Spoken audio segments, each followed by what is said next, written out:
causes for rejection, declared F.P. Sargent, the Commissioner General of the Immigration Bureau in 1905, outside of dangerous, loathsome, or contagious diseases, or for mental disease, that of poor physique, most often applied, as he affirmed, to Eastern European Jewish immigrants, should receive the most weight.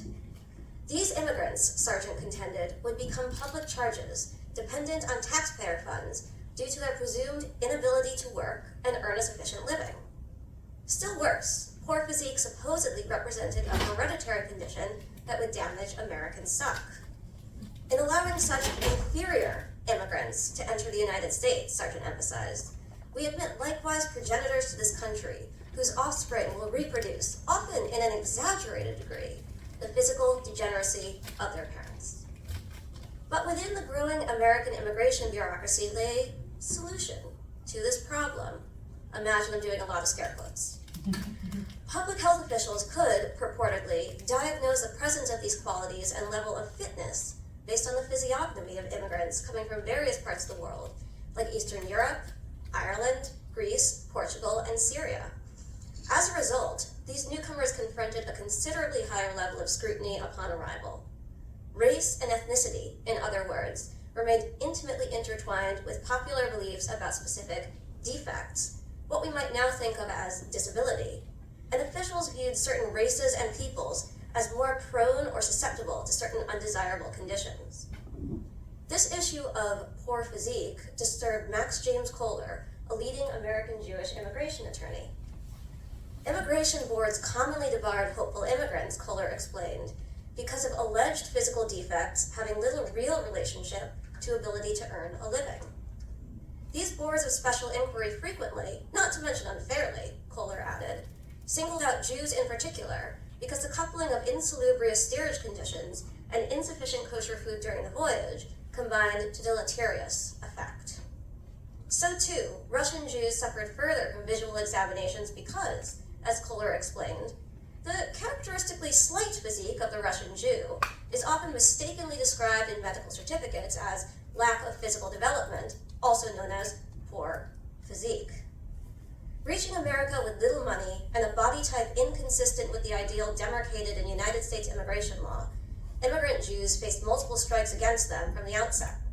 American Jewish immigration advocates like Kohler sought to preempt this pattern, at once publicly describing Jewish immigrants and framing their contestation of public charge in a manner that would appease governmental officials. Over the years, Kohler had built a reputation as a pro bono immigration attorney. By the spring of 1911, when delegates of the Baron de Hirsch Fund conducted a routine visit to the Hebrew Immigrant Aid Society, or what you might know as HIAS, Ellis Island office, attorney Irving Lipsitch recounted that Immigration Commissioner William Williams had refused to cooperate with his request for Jewish immigration records. Williams, Lipsitch explained, was afraid of Mr. Kohler, who sat on the fund's executive board, and does not want to give him an opportunity months later to confront him with decisions when he acts contrary to those previously made.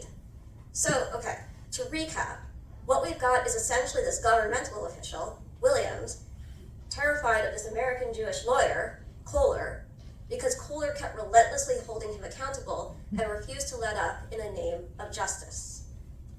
Williams had good reasons to fear Kohler. In his capacity as a highly esteemed American Jewish attorney, Kohler dedicated himself to justice for immigrants of diverse backgrounds, earning the reputation of the champion of the immigrant par excellence. The nascent reform movement, shaped by Kohler's father Kaufman and maternal grandfather David Einhorn, emphasized that a commitment to social justice served as both a religious and civic act, a belief that animated Kohler's vocation as a defender of immigrants' rights and a crusader for an equitable federal government. Among the numerous legal and social causes to which Kohler devoted himself, federal immigration law's public charge provision ranked high among his priorities. First passed in 1882 and tightened considerably in the ensuing years, the public charge provision pathologized poverty and commodified health, mandating the exclusion and deportation of immigrants deemed undesirable due to their supposedly defective physical, mental, or economic condition, premised on the claim that they would be unable to support themselves because of these factors. But what particularly troubled Kohler was what he termed public charge's elasticity, as it granted individual immigration officials tremendous discretion in enforcing the law. Kohler's concern redoubled when Williams commenced his second term as Commissioner of Immigration in 1909 and immediately implemented his stringent interpretation of public charge. Blaming Williams' harsh reading of public charge for making it impossible to judge whether the statute could actually serve a functional use when reasonably administered, Kohler strategically contended that Williams, rather than law itself, represented the primary threat to justice for immigrants. Due to their small numbers and limited power as an ethno-religious group, American Jews could hardly push for the repeal of the statute, but they could endeavor to ameliorate its administration and mitigate its impact. As Kohler and Williams battled it out over public charge, they each articulated and advocated for their own distinct visions of the meaning and inclusivity of American citizenship. From early on, Kohler's casework emphasized the dual problems of what he maintained was unjustly discriminatory legislation, and even more so, unethical administration of the laws by bigoted and power-hungry officials.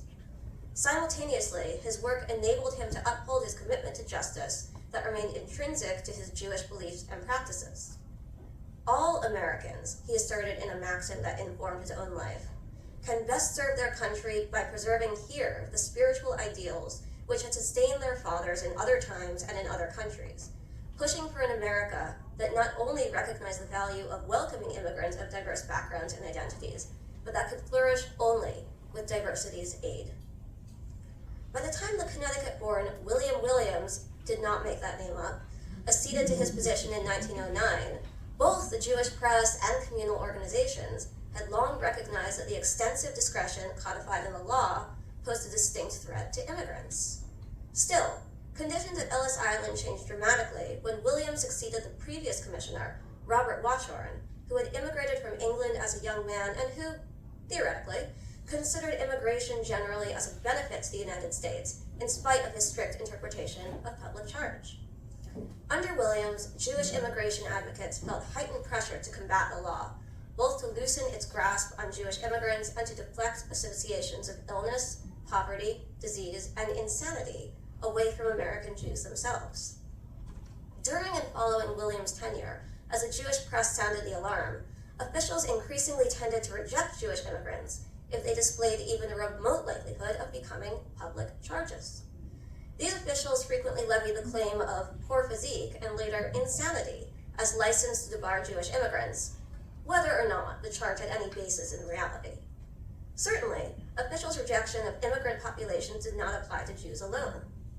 Each so-called inferior group allegedly exhibited its own particular predisposition to a set of undesirable traits.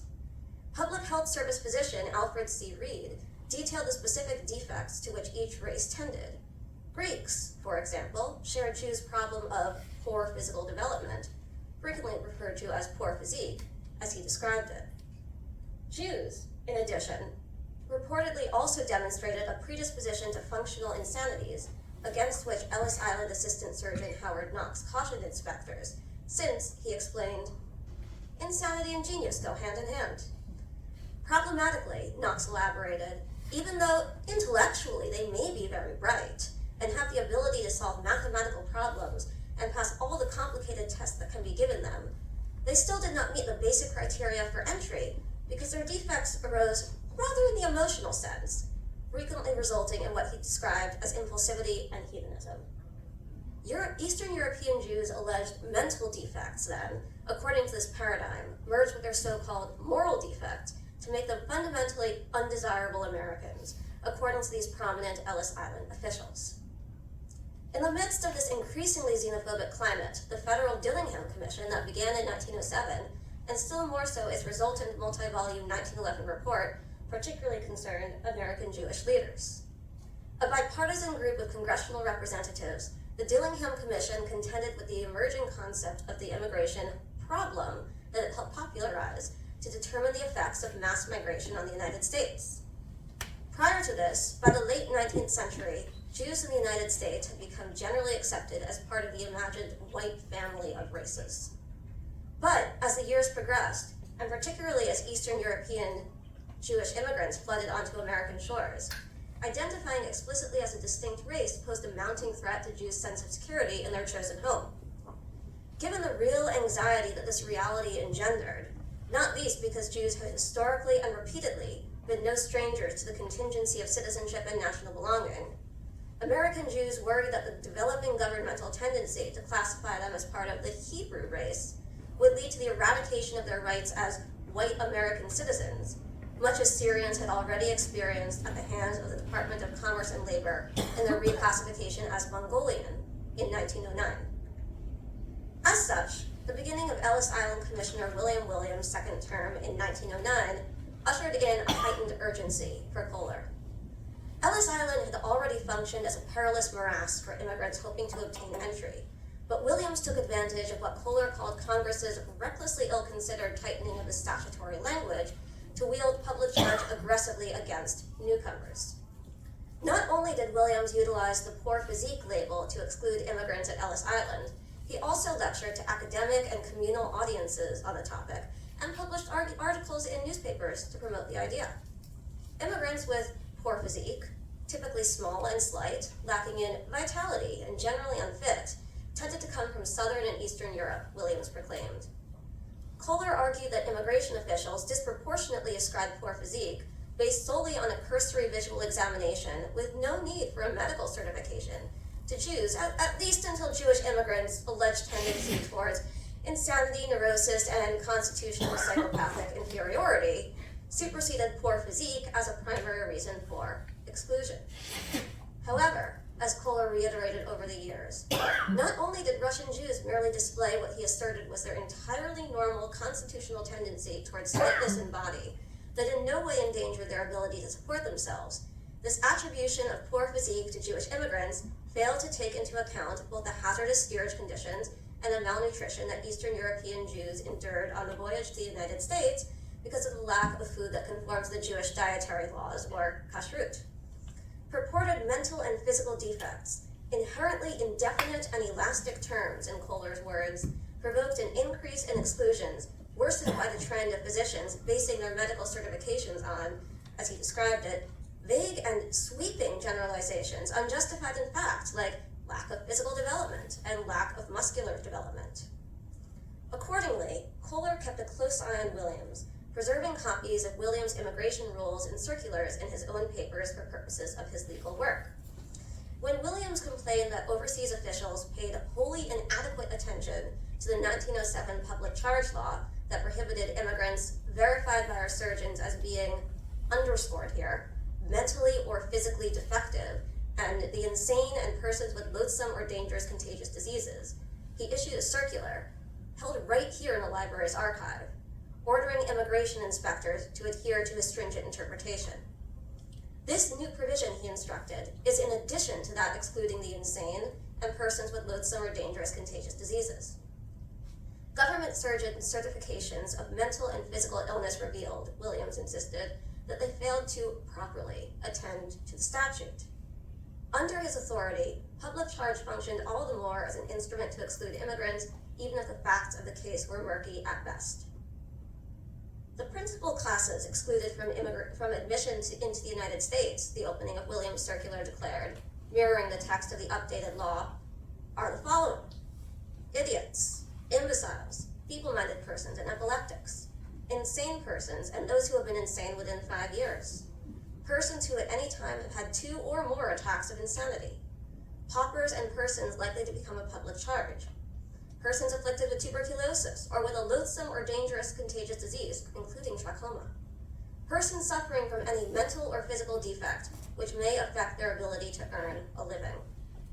Illness, disability, and poverty, practically impossible to unravel as the law defined them, and inextricable from race, ethnicity, and national origin as administrators enforced it, pathologized and criminalized immigrants who did not fit a narrow set of constraints deemed desirable.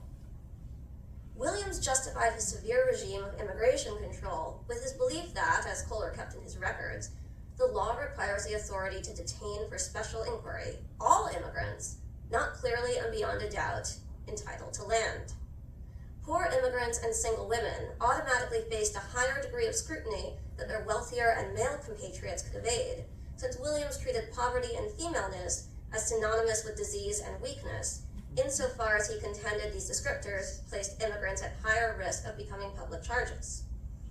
Every steerage immigrant and immigrants who traveled by cabin, regarding whom inspectors expressed any doubt of their mental or physical fitness, automatically faced the same heightened suspicion.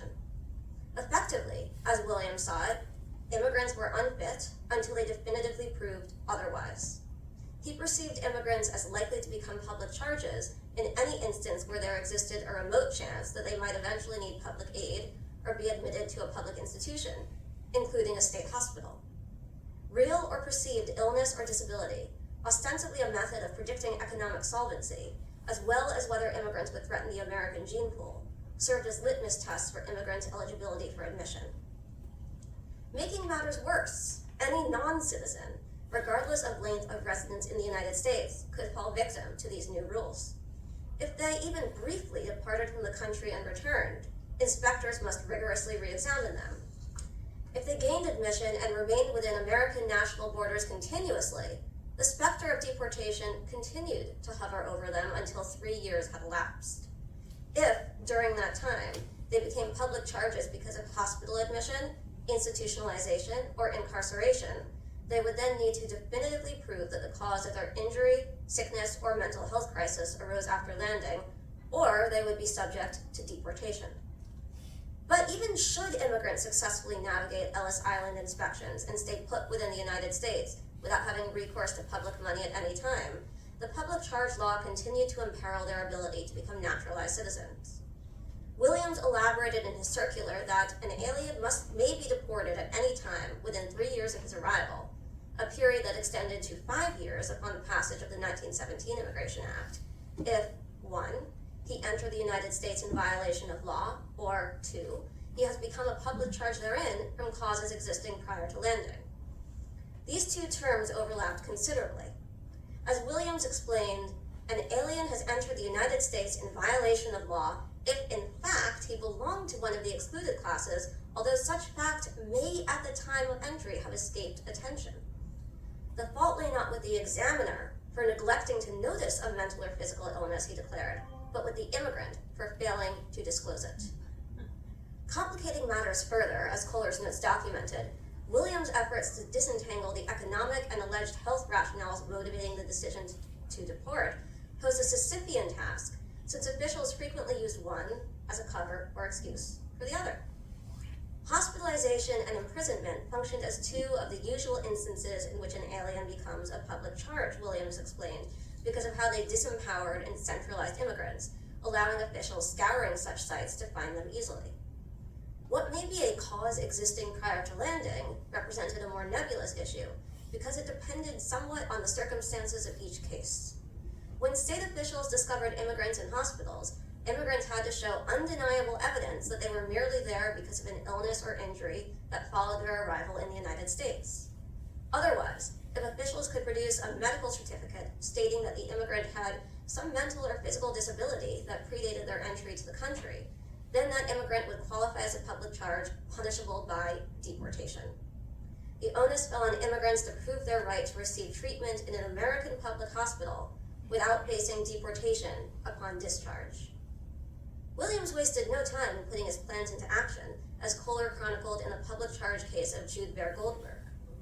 March 1910 witnessed the exclusion of 38-year-old Goldberg, certified as physically defective on account of a hernia, even though his stepbrother had promised both a home for his family and to employ him in the bakery that he owned. Admittedly, Goldberg's deportation should not have come as a complete shock, since only a month prior, Hayes had noted that the Board of Special Inquiry had excluded Moishe Glassman, just 24 years old, although his American relatives testified that they would help support him. Why Glassman's exclusion? Simply put, the board asserted, as Kohler pointed out that such boards were frequently wont to do in Jewish cases, that Glassman did not present a very good physical appearance. Furthermore, since he professedly did not remember the name of the ship that conveyed him to the United States, the board presumed that he was not of average intelligence by any means. Goldberg's and Glassman's debarments by no means signified anomalies.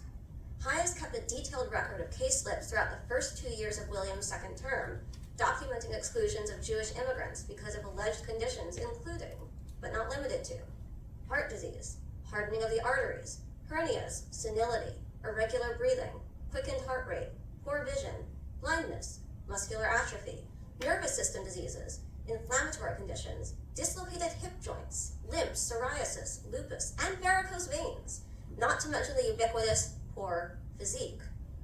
Although Williams acknowledged that these, as well as numerous other conditions that resulted in immigrants' exclusion, were not necessarily of a loathsome or dangerous contagious character, he still argued that they might render immigrants unable to maintain themselves economically and violated public charge's intention to keep out of the country a most undesirable class of people.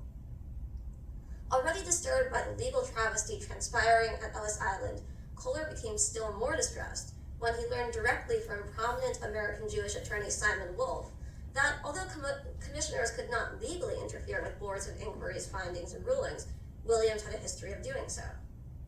A high source, confidentially, had shared with Wolf that Williams' action is entirely illegal and partisan. While immigrants had long confronted arduous examination proceedings upon landing at Ellis Island, the rigor of the inspection process and incontestable permanence of officials' decisions increased exponentially upon Williams ascending to the position of commissioner for the second time. To establish public charge status, and thus immigrants' admissibility, inspectors needed to consider immigrants' physical ability and mental capacity, according to these inspectors' subjective interpretations, but definitively guided by the circular that Williams sent out, ostensibly in regard to the immigrants' reported occupation. Kohler denounced Williams' demand that immigrants demonstrate their entitlement to land, even though no law required that immigrants supply nigh exhaustive proof of their medical history to justify their entry into the country. Williams insisted that his inspectors probe all aspects of immigrants' backgrounds, especially their physical and mental conditions. If immigrants could not readily attest that they would under no circumstances become public charges, they faced additional levels of scrutiny. After their first medical inspection, those detained or held for special inquiry then underwent another round of examination. Each official had a role to fulfill in this regimented bureaucracy, down to those assigned to pin the cards on women immigrants containing any special information concerning their physical condition. The same applied to immigrants obviously belonging to any of the excluded classes, who, Williams stated, shall, as a matter of course, be held for special inquiry. Here, Williams referred particularly, though not exclusively, to immigrants whom government surgeons classified as mentally or physically defective. However, immigration officials lacked an established, uniform diagnostic methodology, such that an immigrant termed defective in New York might pass unhindered at another port of entry. Meanwhile, as Kohler noted, Williams insisted that immigrants certified by the surgeons for any mental, underscored there, defect, those who have ever been objects of public charity, those who appear to be devoid of ordinary intelligence, unmarried pregnant women, and children under 16, unaccompanied by either parent and neither being in this country, all fell into the same undesirable pool. Viewed as fundamentally defective, they remained in detention until review boards interrogated them for special inquiry as a matter of course. According to accepted procedure, it was necessary and proper to detain immigrants certified as physically defective to determine public charge status, irrespective of the diagnosing physician's opinion as to the necessity of doing so. Making matters worse, under Williams' tenure, surgeons often had little agency when it came to voicing their views as to whether the medical certification that they issued would in fact affect immigrants' ability to earn a livelihood. Only if the examining inspector clearly substantiated that an impairment would not impact an immigrant's ability to earn their own living could the immigrant escape the painful process of detention and intrusive examination. Several years into Williams' second term, the state of affairs had not improved. Troubled by what he witnessed at Ellis Island, Kohler summarized the status quo succinctly in a letter to American Jewish financier and philanthropist Jacob Schiff. Although Congress has not changed the law, Williams has evolved new theories of construction of the law, one after the other, contrary to established precedents and decisions of the courts. He has absolutely no right to do so, since he is not vested with legislative powers, nor even the right to make regulations. As Kohler frustratedly told Schiff, these attempted changes in the law have not become generally known to the poor immigrants and their friends, and the policy of the law in making decisions of immigration officials non-reviewable makes it commonly impossible to secure judicial review of Williams' acts. Responding to Williams' abuse of power at Ellis Island, Kohler collaborated with a cohort of prominent American Jewish attorneys to recommend reforms that, at the very least, would enact safeguards to protect what they maintained were immigrants' right to counsel and due process. Should Congress pass administrative reforms that delineated the limitations of public charge and immigration officials' power, Kohler asserted, then advocates and lobbyists could refrain from insisting upon fundamental change to the language or even repeal of the statute itself. Most pressingly, immigrants should have attorneys at their hearings prior to bureaucrats' issuance of deportation decisions. Additionally, Kohler vehemently insisted that the conflation of medical and judicial realms had to cease. If doctors played judges and judges played doctors, he wrote, immigrants could not hope to receive a fair or accurate review and hearing. Inspectors and examiners should receive standardized instructions from the federal government regarding their responsibilities and the extent of their authority to mitigate the chaos that had for decades reigned at Ellis Island and prevent divided responsibility for deportations because of mental or physical defects. Moreover, officials ought to refrain from ruling on admissibility until sick immigrants received hospital treatment for which they would pay themselves. These reforms would at once recognize the United States' right to legislate immigration regulation while ensuring that immigrants receive fair treatment and due process, as befit the ideals of liberty and equality for which the United States ostensibly stood. These acts alone, however, did not satisfy Kohler.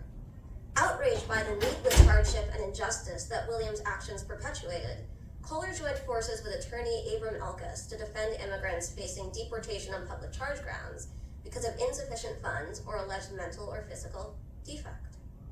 Unprincipled immigration officials had only worsened the tribulations that immigrants faced since Kohler's time working with immigration cases as assistant U.S. attorney.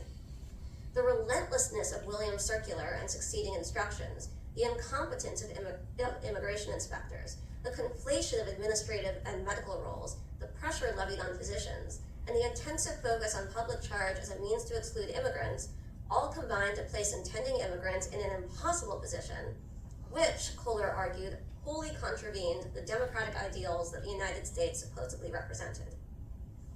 While Kohler's indignation arose from Williams' exploitation of immigrants, he continued to assert that it did Jewish immigrants in particular a disservice. Public charge, he contended, should not, as a general rule, apply to them.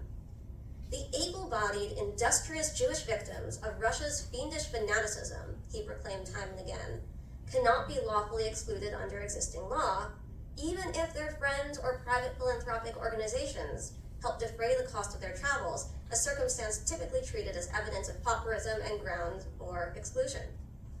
Most exclusions of Jews occurred because of the ocular disease trachoma, purported mental or physical defect that may affect earning capacity, or the general claim that they would be likely to become a public charge.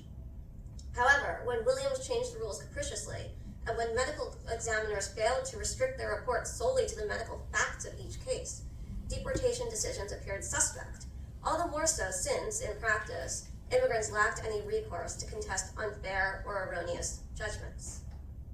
As such, from 1909 through the next 25 years, Kohler and Ellis brought a series of pro bono cases solely as a labor of love before the courts on behalf of immigrants detained as public charges.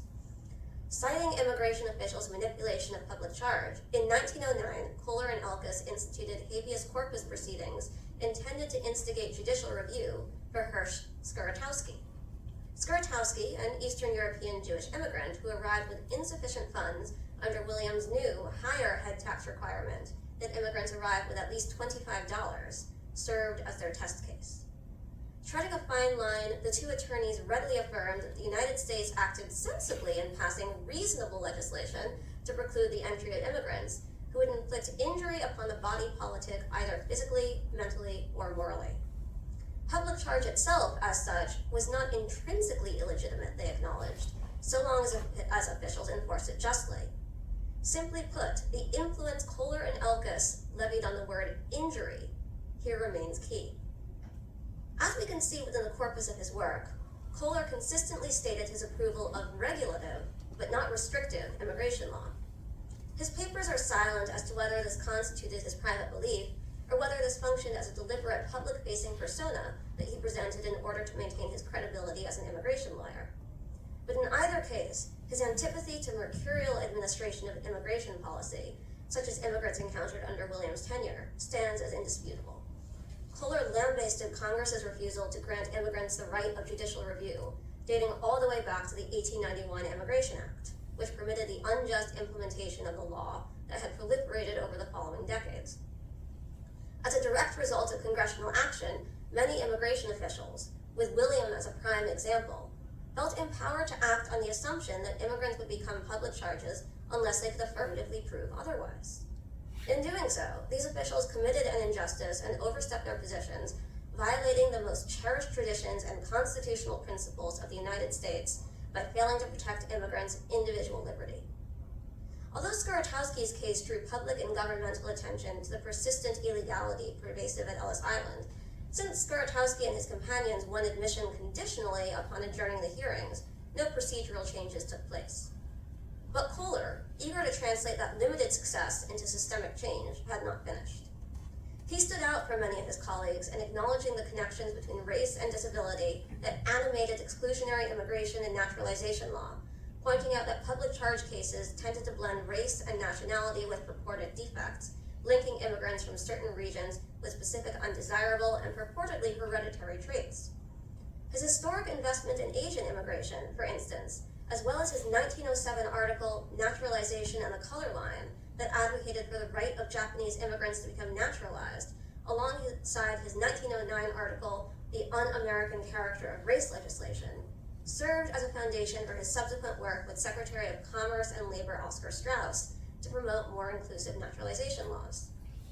Kohler's determination to ensure that immigrants received just and decent treatment induced him to persist in representing immigrants unfairly victimized by public charge. He did so, as he penned in a letter to Congressman William Sulzer of New York, a representative known for his opposition to Russian anti-Semitism, particularly to highlight the unjust and improper conditions prevailing at Ellis Island, and partially to clarify the law in a manner that would establish legal safeguards to protect these newcomers both upon and following arrival. Kohler's fluency in the law and his commitment to upholding American democratic ideals as much as the rights of immigrants situated him strategically to protest the injustice of haphazard immigration restrictions. His cases targeted officials who exploited public charge, in addition to the law's inexact language that fostered these breaches of legality. He did not protest against the number of exclusions, but the erratic manner that too often characterized how officials utilized public charge to exclude immigrants unfairly. He repeatedly solicited support from federal legislators in his casework and publicly attributed the conditions of lawlessness and despotism and arbitrary violations of individuals' rights and intimidation of inspectors to Williams' influence. The proliferating categories of exclusion concerned Kohler deeply, since he maintained that the enormous comprehensiveness of classes of exclusion is seldom recognized, including public charge, undermining the chance for any kind of equitable immigration system, which, he contended, must include judicial review. Perhaps unsurprisingly then, in light of Williams' disinclination to permit Kohler to review his files of Jewish immigrants subjected to special inquiry, as we learned it earlier on, immigration officials stated concern that immigrants would become dependent on taxpayers' coffers routinely served as a canard, hiding other discriminatory motives. Frequently, as Kohler regularly indicated to his colleagues and readers of his articles and scholarships, the supposed defects that immigration officials cited to justify excluding immigrants had little real relationship to ability to earn a livelihood. At its root, precisely this degree of individual discretion granted to bureaucratic officials, permitted by federal immigration law, and celebrated by restrictionists, appeared again and again as the proverbial thorn in hopeful immigrants' sides. Kohler, aware of this reality, rarely protested explicitly against the number of exclusions, though he assuredly drew extensive attention to them, but rather the unavoidable fact that any individual may become the victim of a blundering administration, wholly dependent on the rectitude of individual officials. As such, he explained, we may accordingly find a millionaire debarred because he is lame, or an aged married woman, grandmother of an immigrant, both well-to-do, debarred because she may be slightly deaf or have a deformed finger. The presence of disability or illness, as much as, or even more so than economic condition, served as a principal driving force for determining immigrants' eligibility for admission and prospective naturalization. Immigrants might perhaps overcome poverty if they look strong and healthy in the eyes of American immigration officials, but arriving with an illness or disability, or the appearance thereof, or of a potential likelihood to develop either, function as an automatic, potentially decisive demerit.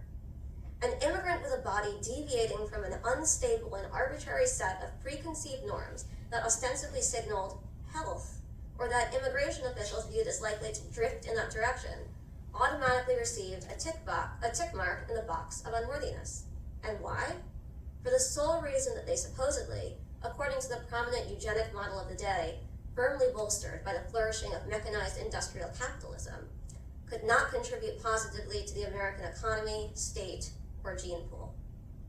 For Kohler, then, the fight for justice was twofold. It at once included his expansive view of the parameters and meaning of American citizenship and his vision for enacting an upstanding and inclusive American civics. He fought not only as a Jew, but as an American whose conception of justice remained solidly rooted in his Jewishness, serving as a reminder in his person that the two need not conflict and, in truth, strengthened and sustained each other. And in the process, he asserted something radical, that determining the boundaries of American citizenship could not rest exclusively upon the elite few tasked with carrying out the law according to their own metrics and motives. On the contrary, defining and designing American citizenship required the participation of every American, all those who called our beloved soil home. Thank you.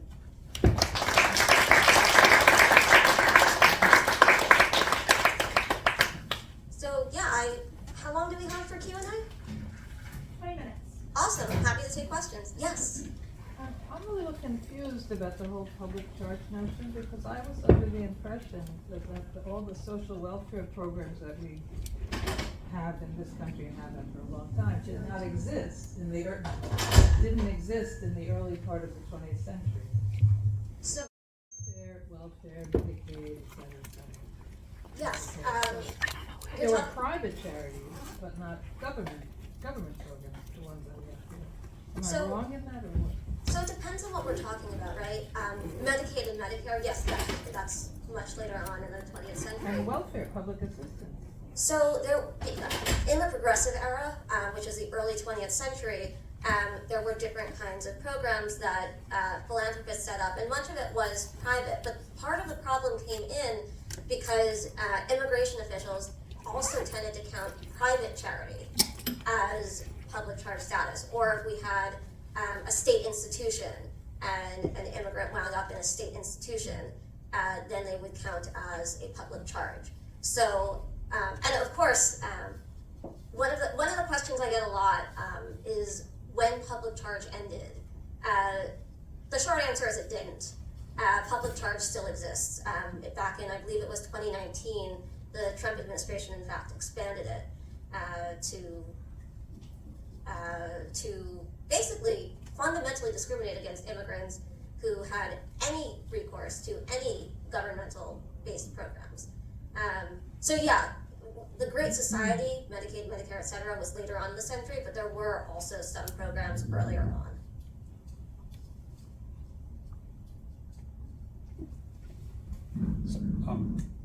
Hi, thanks for this. Fantastic.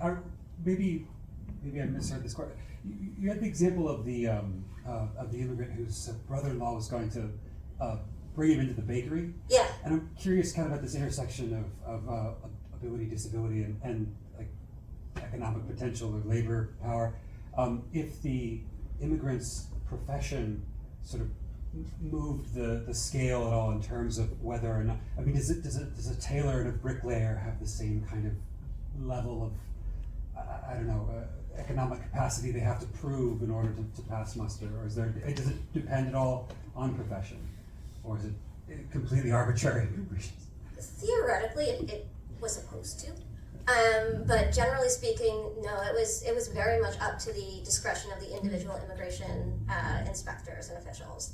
So, I mean, that was one of the arguments that Kohler made, that, you know, if a Jew is coming in and he's going to become like a tailor, like you said, well, then it's fine that he's small and slight or has poor physique or whatever you want to call it, because you don't need to be strong and muscular and burly to sew pants, I assume. So that was one of the challenges that immigrants faced, in large part because it changed. The administration also changed considerably, within reason, from one commissioner general to the next.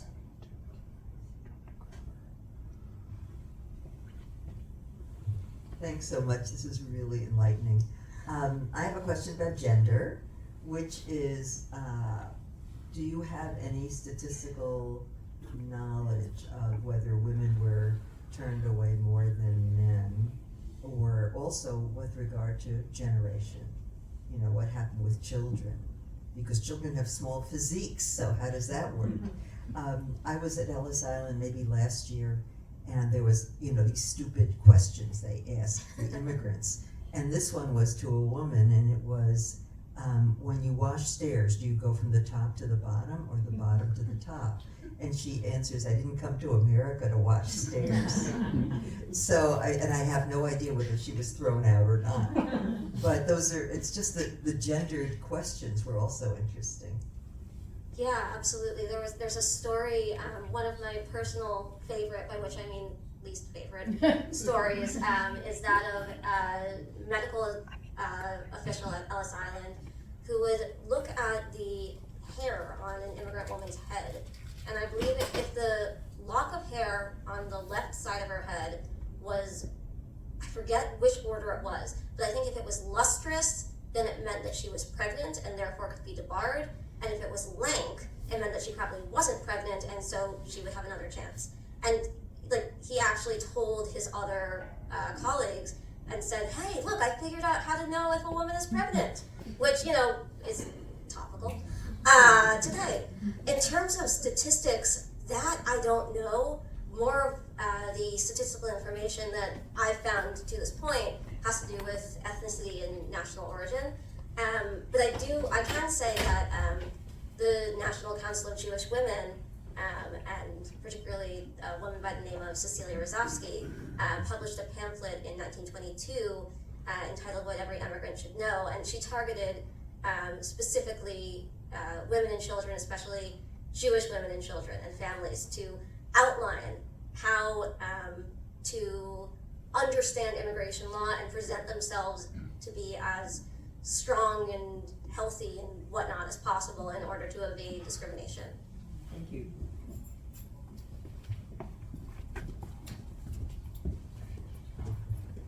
Hi, I'm a second generation Chinese American, and I'm not sure if anyone here in this room knows that there were 5 Asian Exclusion Act laws, and one of the things that discriminated against my people was that if you were labor class, you could not bring your wives in. And I'm my father's second family.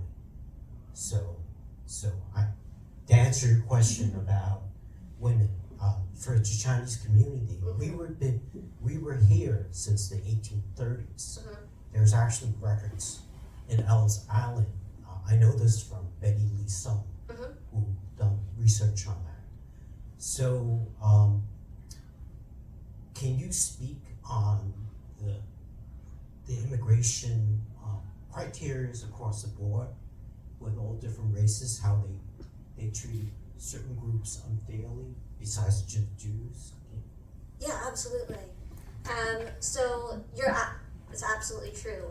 The only group of people systemically targeted in immigration law were Chinese and Japanese and generally Asian peoples.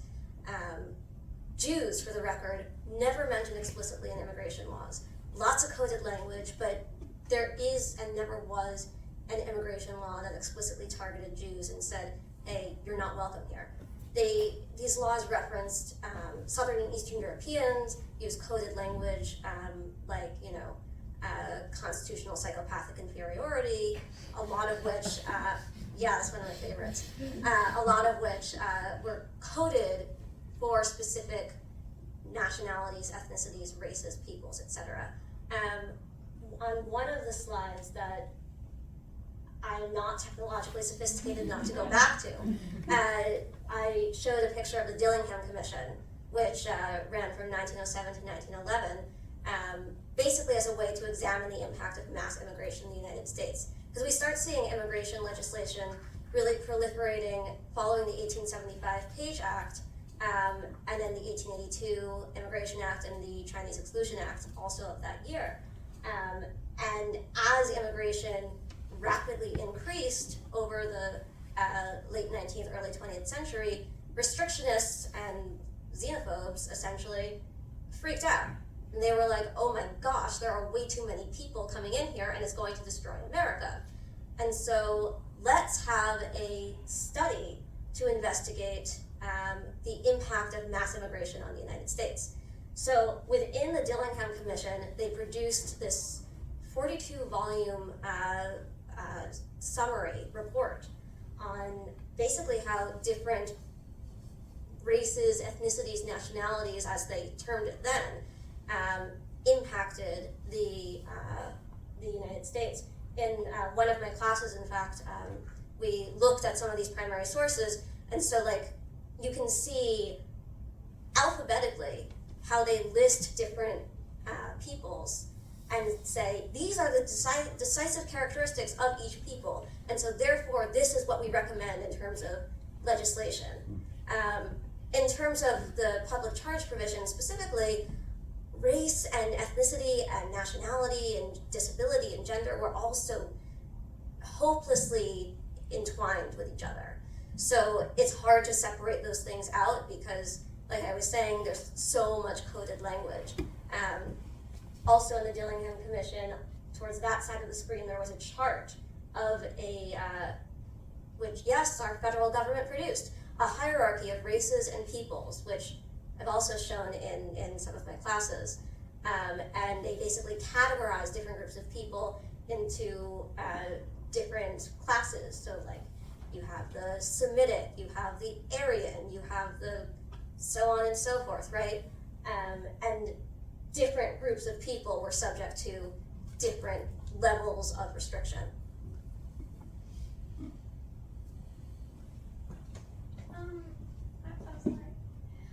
I was wondering what the sort of, once Kohler started bringing these cases, if you found anything about what the sort of public pressure or response was, like this, did this become a popular issue or did mostly people ignore it, or how that went? Yeah.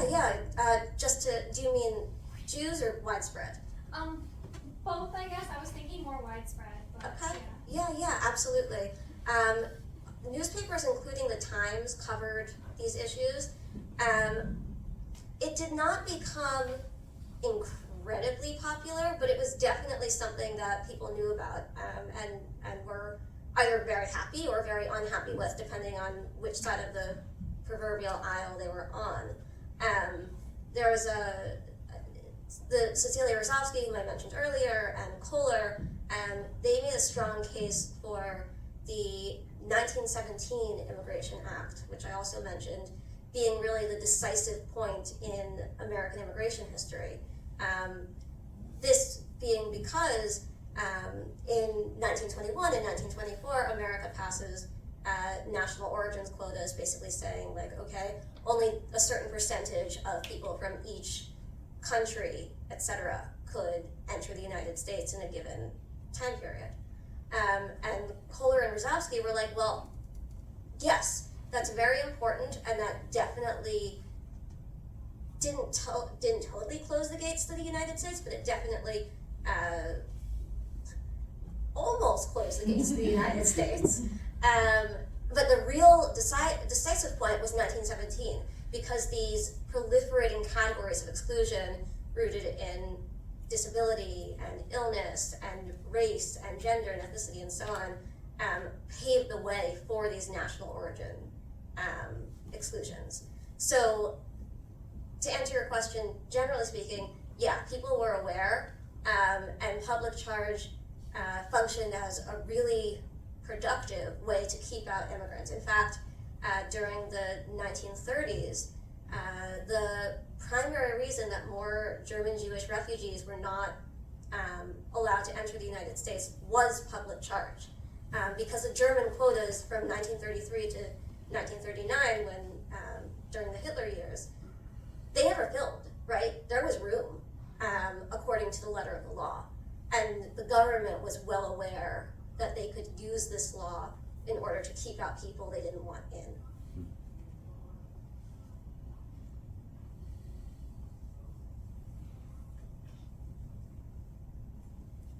I'm sorry, I was just trying to get a bigger perspective. We were not, this country was not a great country until it was in World War I and World War II and after that. So a lot of this keeping people out, we were just a chicken shit country in those days. We were nothing. We were delusional. But yet we had all these stops to keep people out.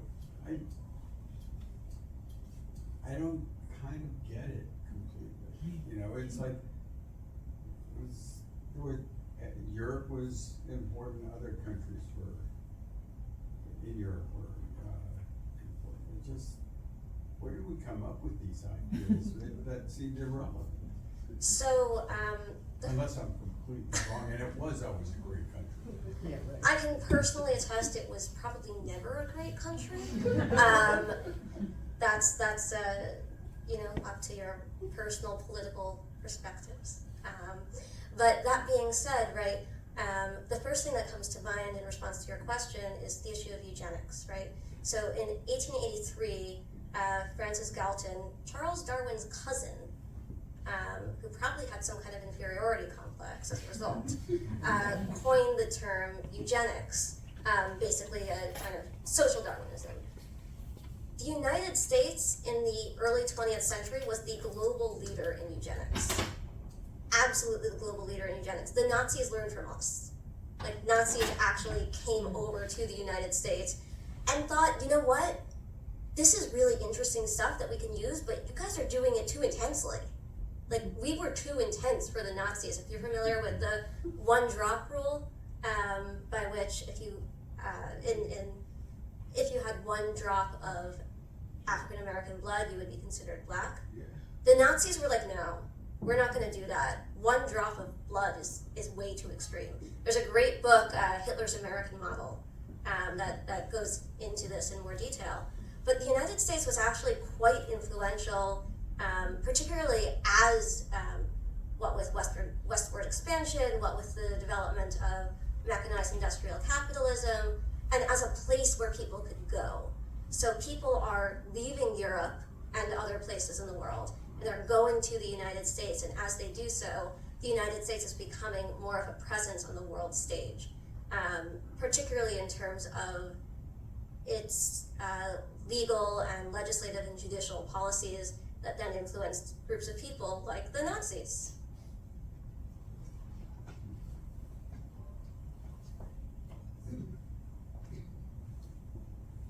I think I can probably project. I think you're being too kind. Because if you think about it, there are two things in common today and then. And that's white supremacy. Mm-hmm. Jews were not considered really white. And in fact, there's that book after World War II when Jews became white folk, Yes. which is really about the GI Bill and how they became accepted in the middle class. So that was the first thing, and I think that's really, really central. And the second, which I think we still don't understand today, and we certainly didn't understand then, is that immigrants improve the economy. Yesterday or day before, there was a big article in the New York Times about how the Maine economy has really revived because Maine has the oldest population in America, which I didn't know. And now they have all these young immigrants coming in and working where there was nobody to work. And we've seen that over and over again. And in Germany and in the European community, they know that. But there's always this reaction, which I would call white supremacy in all these cases. So it's a mishmash of they can help us, and oh my God, we're not going to look the same. You know, so. Absolutely. That was just a comment. Well, absolutely, and also, I would add only one thing, which is that immigrants, Kohler and his comrades were fighting for immigration as just, this is the right thing to do, right? Like, it is convenient that these immigrants can help with the economy and such, but we should not let them in because they would help with the economy. It's just that that is a useful argument for why we should let them in. Whereas, you know, folks like when we have the Dillingham Commission, the question is, what use do these people have? We're constantly talking about people in terms of use, in terms of monetary value. That's the whole commodification thing. So I think that that's also a critical issue, that rather than seeing people definitely rooted in white supremacy, rather than seeing people as human beings who deserve liberty and justice, and as Kohler has it, due process, et cetera, they're people who fulfill a function, kind of like in an assembly line sort of model. Do we have time for one more? Or? Oh. All right. Thank you all so much. I genuinely appreciate you spending your Saturday afternoon